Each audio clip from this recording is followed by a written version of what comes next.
আলহামদুলিল্লাহ দক্ষিণালী মাওলানা হাফিজা মাদ্রাসার 35তম 2 দিনব্যাপী বার্ষিক ইসলাসা মাহফিলের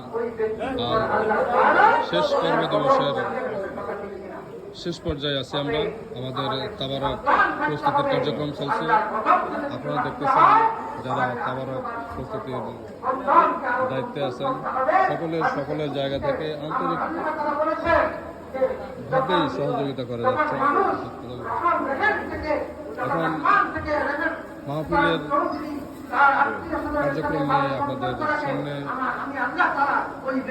মূল্যবান আলোচনা করবেন ছাত্র মাদ্রাসার অর্থাৎ দক্ষিণালী মাদ্রাসার পরিচালনা পরিষদের সেক্রেটারি এবং যার সার্বিক ব্যবস্থাপনায় মাহফিলটি পরিচালিত হচ্ছে ডক্টর মোহাম্মদ সলিমুল্লাহ সাহেব।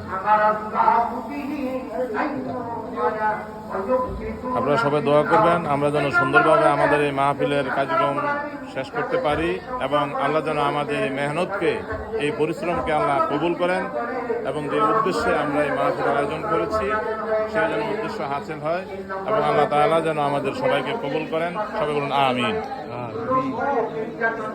আলহামদুলিল্লাহ, আপনারা সকলে দোয়া করবেন আমরা যেন সুন্দরভাবে আপনারা আমাদেরকে যে দায়িত্ব দিয়েছেন সেই দায়িত্ব আঞ্জাম করতে পারি। আল্লাহ রাব্বুল আলামিন আমাদের সবাইকে হেফাজত করুন, আমিন।